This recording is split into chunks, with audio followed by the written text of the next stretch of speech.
त्रिस्तरीय पंचायती राज में अगर आप वार्ड सदस्य हैं या फिर आगामी पंचायती राज में चुनाव जो होने वाले हैं वार्ड सदस्य की, और आप वार्ड सदस्य पद से चुनाव लड़ना चाहते हैं तो यह वीडियो आपके लिए है।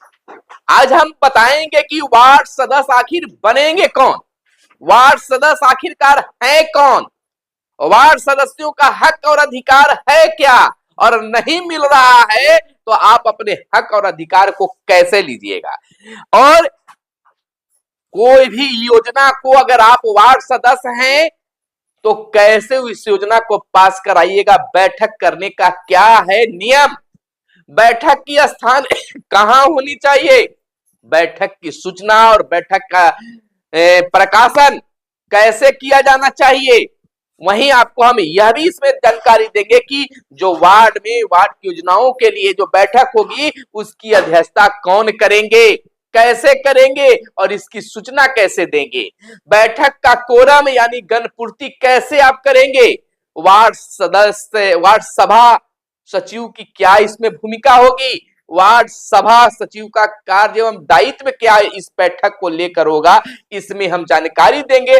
एक हम सीरीज आज से शुरू कर रहे हैं जिसमें वार्ड सदस्यों के हर बिंदु पर हर कार्य पर चर्चा करेंगे। तो जितने भी वार्ड सदस्य हैं वर्तमान में और पहले के जो वार्ड सदस्य हैं और आगे के चुनाव में वार्ड बनना चाहते हैं, क्या आगे इसमें विकास होने वाला है, और इससे जुड़ने के लिए आप चैनल को सब्सक्राइब कर लीजिएगा ताकि इस सीरीज जो आज से हम शुरू कर रहे हैं हर सीरीज में आपको सभी जानकारी मिल जाएगा हक और अधिकार को लेकर, कर्तव्य को लेकर। नमस्कार, मैं हूं सुनील बॉबी और आप इस समय देख रहे हैं अपना पसंदीदा चैनल जहां आपको आपकी योजनाओं के बारे में, गांव की सरकार के संबंध में हम आपकी चर्चा करते हैं, बातें बताते हैं।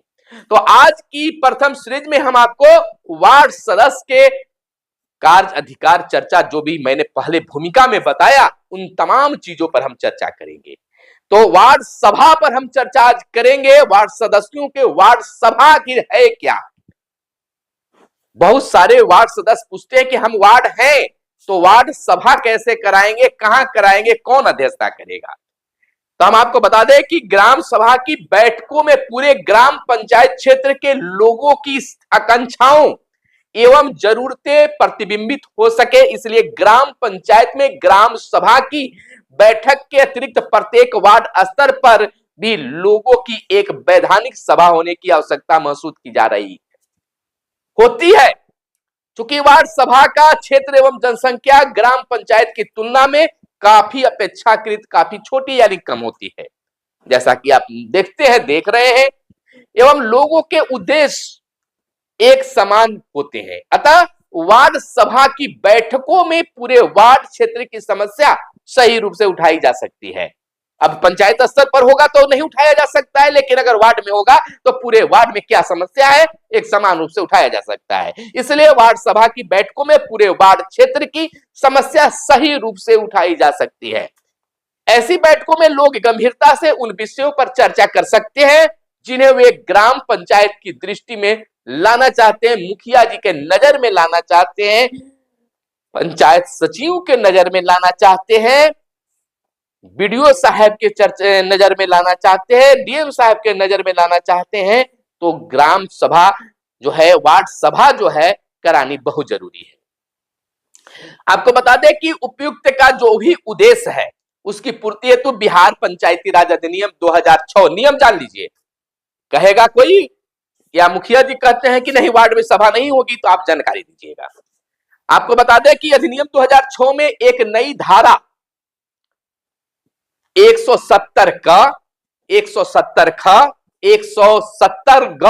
का समावेश कर वार्ड सभा तथा वार्ड क्रियान्वयन एवं प्रबंधन समिति का प्रावधान किया गया है तथा इस आलोक में वार्ड सभा वार्ड क्रियान्वयन एवं प्रबंधन समिति कार्य संचालित नियमावली गठित कर उनकी बैठकें तथा कृत्य आदि के संबंध में वैधानिक समाधान दिए गए हैं। आप उस जगह पर देख सकते हैं। प्रत्येक वार्ड सभा की कार्यवाही ग्राम पंचायत को ग्राम सभा की बैठक में सम्मिलित करने हेतु भेजी जाएगी। इस तरीके से ग्राम सभा में पूरे पंचायत क्षेत्र के लोगों की आवश्यकता एवं मांग सही तरीके से परिलक्षित हो सकेगी। 3 महीने में कम से कम एक बार वार्ड सभा की बैठक की जाएगी। 3 महीने में कम से कम एक बार वार्ड सभा की बैठक होनी चाहिए। इसकी आप मांग कर सकते हैं, यह आपका अधिकार है, हक है। अगर ऐसा नहीं होता है तो आप इसको लेकर पंचायती राज विभाग में आप पत्र लिख सकते हैं, रजिस्ट्री कर सकते हैं। किसी के पास जाने की जरूरत नहीं है। अगर आपके वार्ड में कोई काम हो रहा है, वो आपकी सहमति नहीं ली गई है, तो इसकी भी शिकायत आप मुख्यमंत्री से कर सकते हैं, पंचायती राज विभाग में लिखित रूप से कर सकते हैं। इससे उसकी अलग पहचान स्थापित होगी। अगर 3 महीने पर अगर बैठक होती है तो आप अगर वार्ड सदस्य हैं तो आपकी एक अलग छवि बनेगी, अलग पहचान बनेगी और वार्ड सभा का एक महत्व भी बनेगा। चुनौतियों से निपटने हेतु उनमें आत्मविश्वास का संचार भी होगा। अगर लगातार आप कराते हैं तो आपके वार्ड के जितने भी लोग हैं उत्साहित होंगे और वार्ड के भी आत्मविश्वास में बढ़ोतरी होगा। अगर संबंधित वार्ड सभा की बैठक बुलाने में असफल रहते हैं तब उस ग्राम पंचायत के मुखिया या मुखिया द्वारा अधिकृत किए जाने पर उप मुखिया बैठक का आयोजन करेंगे एवं उसकी अध्यक्षता भी करेंगे। अगर वार्ड सदस्य इसमें अक्षम नहीं हो रहे हैं तो मुखिया जी को भी बुलाना है। लेकिन यहाँ तो सब कुछ लिपापोती बराबर चल रहा है। इधर बात कर ले वार्ड सभा के सदस्य, तो ग्राम पंचायत के प्रत्येक प्रादेशिक निर्वाचन क्षेत्र या वार्ड के लिए वार्ड सभा होगी। उस वार्ड में रहने वाले सभी व्यक्ति जिसका नाम उस वार्ड की निर्वाचक नामावली में दर्ज हो, वार्ड सभा के सदस्य होते हैं जो निर्वाचन से निर्वाचित होते हैं। बैठक की अवधि की बातें तो मैंने की, तो किसी भी वार्ड सभा की 2 बैठकों का अंतराल 3 महीने से अधिक का नहीं होना चाहिए, यानी 3 महीना से ज्यादा उसकी समय सीमा नहीं होनी चाहिए। बैठक का स्थान कहां कराइएगा, तो वार्ड सभा की बैठक वार्ड में अवस्थित पंचायत भवन, पंचायत सरकार भवन, सामुदायिक भवन या फिर किसी अन्य सुविधाजनक सार्वजनिक स्थान पर किया जा सकता है। यह किसी निजी मकान या स्थान पर नहीं होगी। किसी के घर में बैठका में यह बैठक नहीं हो सकती है। जब भी होगी तो सरकारी भवन में ही होंगे। बैठक की सूचना या नोटिस का प्रकाशन कैसे होगा, तो बैठक की सूचना वार्ड क्षेत्र में एक या उससे अधिक सहज दृष्ट स्थानों पर चिपका कर, यानी नोटिस चिपका कर, जहां पर सार्वजनिक जगह हो, लोग उसको देखते हो, वहां पर नोटिस को चिपकाना है। डुगडुगी बजाकर, ढोल पिटवाकर, ध्वनि विचारक यंत्र से स्कूलों में, यानी ध्वनि माइक से प्रचार कर सकते हैं। स्कूलों में प्रार्थना के समय बच्चों को जानकारी देकर भी आप कर सकते हैं। स्कूल में हेडमास्टर साहब को आप कहिए कि बच्चों के बीच में सूचना दे दे कि सभी बच्चे अपने अभिभावक से कहें कि वार्ड सभा की बैठक फलना तारीख को फलना स्थान पर हो रहा है, तो बच्चे घर पर जाकर बता देंगे। और वार्ड सदस्य एवं वार्ड सचिव द्वारा घर घर व्यक्तिगत संपर्क से सूचना देकर, अगर ऐसा भी नहीं होता है तो इस माध्यम से वार्ड सदस्य या वार्ड सचिव जो है घर घर जाकर इसकी सूचना भी दे सकते हैं। यह आपका संवैधानिक अधिकार है। वार्ड सभा की बैठक हेतु कम से कम 7 दिन पूर्व नोटिस का प्रकाशन होना चाहिए। यानी कि अगर आप सभा करना चाहते हैं तो 1 सप्ताह पहले आपको नोटिस करना है। आवश्यकता होगा, यानी इस चीज की आवश्यकता जरूरी होगी। विशेष प्रयोजनों के लिए विशेष या आपात बैठक की सूचना 3 दिनों से कम नहीं होगी। अगर आपात बैठक अचानक बुला रहे हैं, आकस्मिक कुछ बात है, तो 3 दिन पहले इसकी सूचना आप दे सकते हैं। बाकी कुछ अचानक होता है तो आप बैठक कर सकते हैं। बैठक की अध्यक्षता कौन करेगा, तो वार्ड सभा की प्रत्येक बैठक की अध्यक्षता संबंधित वार्ड सदस्य द्वारा और किसी कारणवश उसके न आ सकने की स्थिति में, न उपस्थित होने की स्थिति में वार्ड सभा की किसी ऐसे सदस्य द्वारा जो बैठक में उपस्थित सदस्यों के बहुमत द्वारा प्रयोजनार्थ निर्वाचित किए गए, यानी वार्ड सदस्य इसकी बैठक करेंगे, अध्यक्षता करेंगे। बैठक का कोरम गणपूर्ति कैसे होगी, तो वार्ड सभा की बैठक का कोरम वार्ड सभा के कुल सदस्यों के 10वें भाग या कम से कम 50 सदस्यों की उपस्थिति में पूरा किया जा सकता है। अगर उससे कम है तो नहीं माना जाएगा।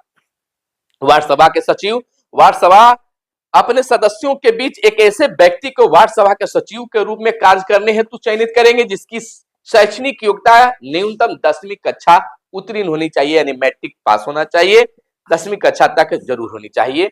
वार्ड सभा के सचिव का कार्य और दायित्व भी बहुत कुछ बताए गए हैं। वार्ड सभा के जो सचिव हैं, वार्ड सदस्य के तो आप समझ लिए, तो वार्ड सचिव जो है उनके दायित्व वार्ड सदस्य के निर्देशों के अधीन वार्ड सभा की बैठक हेतु सूचना निर्गत करना, बैठकों की सूचना सबों को देना, बैठकों की कार्यवाही अभिलिखित करना, यानी बैठक में जो कुछ हो रहा है उसको लिखना, तथा वार्ड सभा द्वारा समय समय पर सौंपे गए अन्य दायित्वों का निर्वहन करना वार्ड सभा सचिव का कर्तव्य या दायित्व होता है। तो आज इस एपिसोड में इतना ही।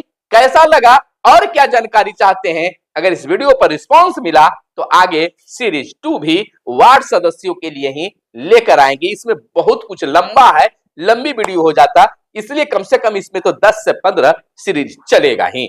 तो मिलते हैं अगले वीडियो में, तब तक के लिए अगर चैनल पर पहली बार आए तो चैनल को सब्सक्राइब कर लीजिएगा, अब तक चैनल को सब्सक्राइब नहीं किया तो चैनल को सब्सक्राइब कीजिएगा, वीडियो पसंद आया हो तो वीडियो को लाइक कीजिएगा और अपने मित्रों के पास में, वार्ड सदस्यों के पास में इस वीडियो को शेयर कर दिएगा। मिलते हैं फिर अगले वीडियो में, तब तक के लिए दीजिए इजाजत। जय हिंद, जय भारत, वंदे मातरम।